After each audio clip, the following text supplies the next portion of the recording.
Bonjour, aujourd'hui on est réunis pour une séance modèle vivant. Alors c'est via Cabaret Couture, donc ce sont toujours des poses en vêtements un peu extravagants. Et aujourd'hui je vais travailler avec une technique mixte, de l'encre, des stifs aquarellables et des crayons à mon avis non aquarellables aussi, une mine de plomb. Et c'est parti, donc évidemment la vidéo est en accéléré. Donc voilà, je reparlerai du trait par après, on aura encore l'occasion. Ici, qu'est-ce qui se passe? J'ai fini ma première silhouette, je mouille autour et je viens simplement déposer dans l'eau un peu d'encre acrylique. Et donc voilà, j'ai repris mon crayon, là c'est un crayon aquarelle, je prends la plume. Alors, je travaille de manière assez sauvage, assez souple. Je ne réfléchis pas trop, j'enchaîne les formes les unes après les autres, je regarde les espaces et la manière dont les formes se répondent l'une l'autre, hein, les vides comme les pleins. Alors je prends de l'aquarelle aussi, je vois ça c'est de l'aquarelle que je pose et je ne sais pas si vous avez vu sur la robe là où il y a le rouge. Après avoir fait des gribouillis avec mon crayon aquarelle, un peu comme je fais là, je suis simplement venue déposer de l'eau et laisser agir sans essayer de maîtriser ou de diriger quoi que ce soit. Tour du visage, évidemment là j'essaie d'être un peu plus précise, un peu, pour placer les ombres et les traits un peu plus fins des regards et autres. Voilà, petit détail, des petits points pour les... C'est des petites perles qui étaient brodées sur la robe.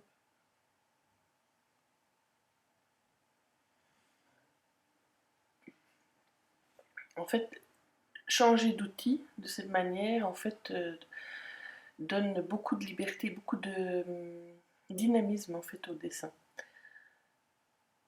Là, je reviens avec un calame, avec de l'encre blanche PBO. En général, j'aime assez bien cette encre. Au calame, j'avoue que je ne suis pas arrivée à faire quoi que ce soit de précis. D'ailleurs, vous avez vu, j'ai étalé avec mon doigt. Et on le verra certainement par après. Ou alors, j'ai carrément coupé toutes les parties où j'essayais de travailler avec ce calame parce que ça n'allait pas. Ah, voilà. Alors, ça arrive hein, quand on travaille à l'encre d'avoir une grosse goutte qui tombe, comme j'ai eu là. Il ne faut pas trop s'en inquiéter. Il faut lâcher prise et dire bon, voilà. On travaille dans l'urgence, c'est du modèle vivant. Les pauses font entre 1 minute et 10 minutes grand maximum, quelquefois 15. On n'a pas le temps de se poser 10 000 questions sur la justesse ou de s'énerver sur ah, j'ai fait une goutte, mon Dieu, comment je vais pouvoir m'en sortir? Eh bien non, on a fait une goutte, on passe à autre chose et on verra bien si ça fait une grosse tâche et que ça ne s'intègre pas du tout, ou si, comme par miracle, ça va s'intégrer et il n'y a plus personne d'autre que vous qui allez remarquer que là, il y a eu tout d'un coup une grosse goutte qui a coulé. Voilà, donc une deuxième, j'enchaîne avec une deuxième pose. Donc même principe, vous avez vu avec d'abord un graphite. J'ai croqué les différentes formes les unes après les autres. Je travaille vraiment par forme géométrique juxtaposée. J'essaye d'observer plus la forme géométrique du personnage, enfin, que forment par exemple les espaces entre le cou et le bras. Et je dessine ça plutôt que de vraiment dessiner de manière anatomique les différents éléments. C'est-à-dire que je ne fais pas de dessin de construction et je ne mesure pas la longueur du bras par rapport aux cheveux. J'essaye de faire vraiment visuellement par rapport aux espaces vides en fait. Alors j'ai foncé un petit peu la vidéo parce que j'ai eu la bonne idée de croquer au crayon jaune. Celui-ci c'est un crayon non aquarellable.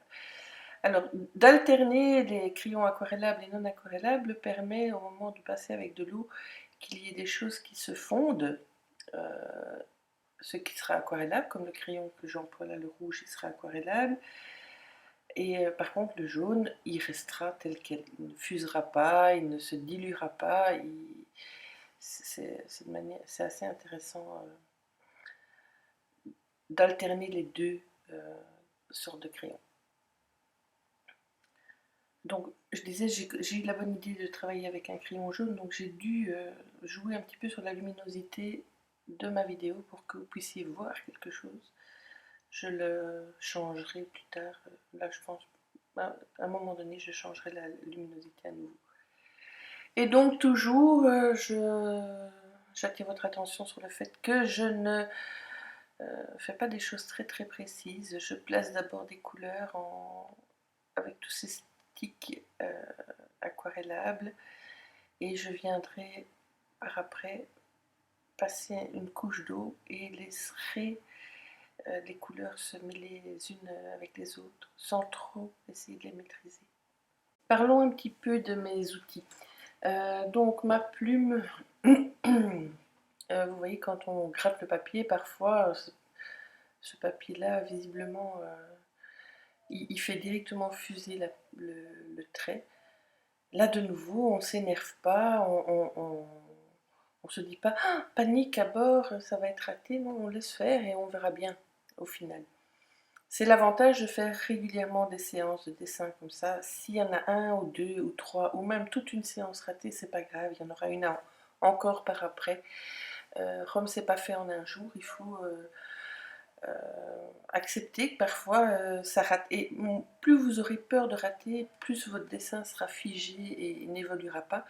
Moins vous aurez peur de rater, plus vous oserez des choses un peu bizarres, plus vous obtiendrez des dessins personnels et très dynamiques. Ça, c'est ma théorie à moi.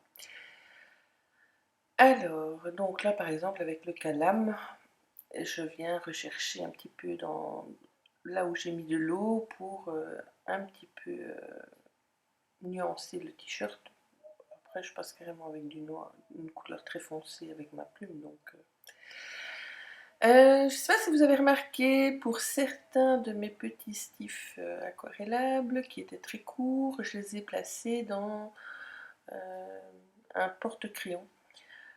Quand les stifs deviennent vraiment très petits, c'est quand même plus confortable quand on a un porte-crayon et qu'on peut les mettre dedans.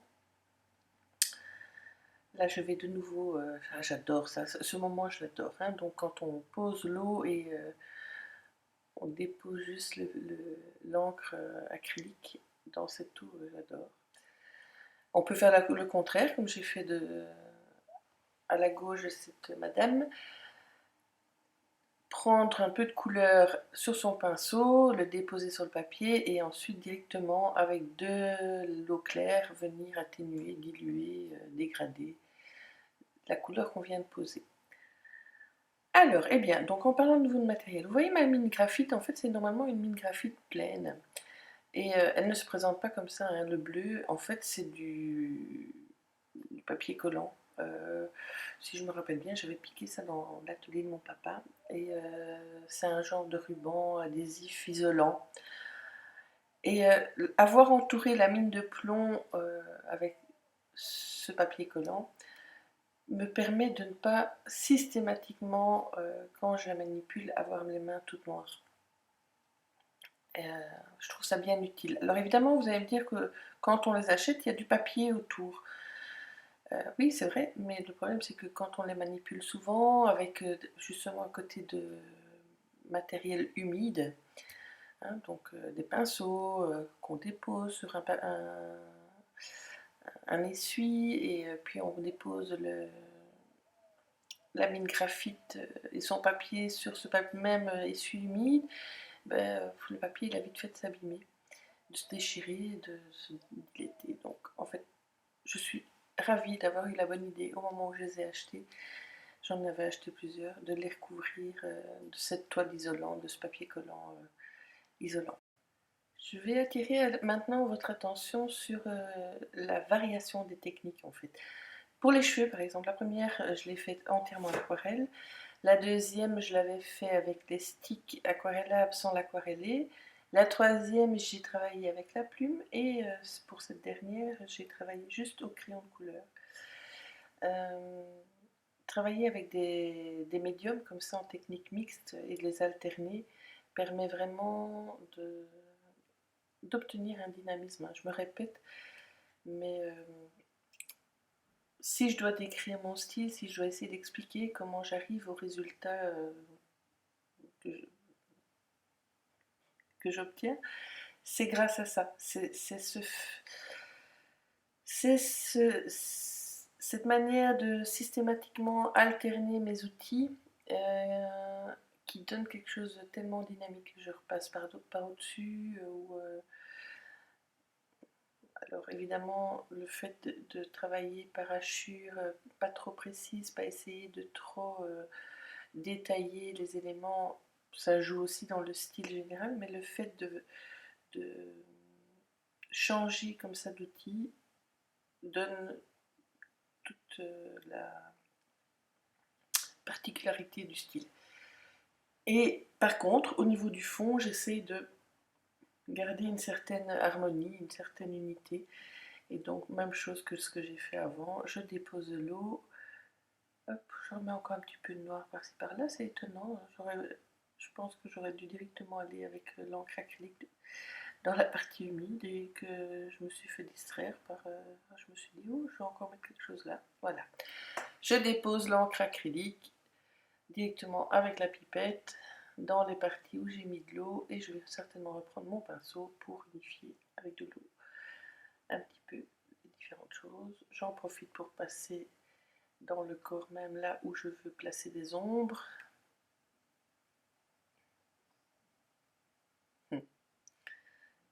C'est ah ouais, voilà. Pour les cheveux, là j'ai trouvé que c'était pas assez intense. Et ben voilà, ce que je disais, je me dément moi-même. Donc j'uniformise les cheveux en venant aquareller les 4 chevelures.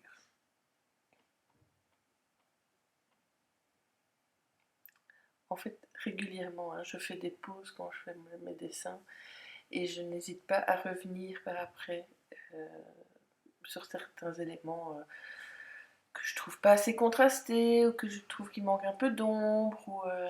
Et voilà, on arrive... ah non, j'ai encore une silhouette.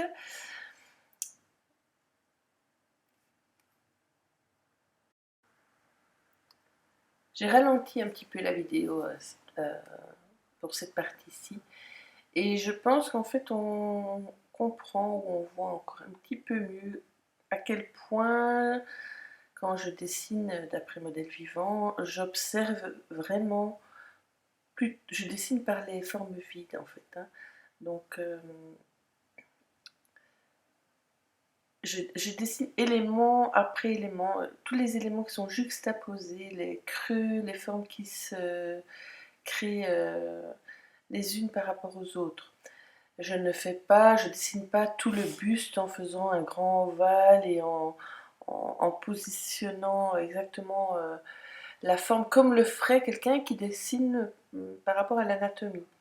Ici, j'utilise vraiment une méthode d'observation et de dessin par les formes négatives ou par les formes géométriques qui se juxtaposent les unes par rapport aux autres. On arrive à la fin. Je vous souhaite une bonne fin de journée et je vous dis à tout bientôt pour une nouvelle vidéo. J'espère que ça vous aura plu. Bye bye!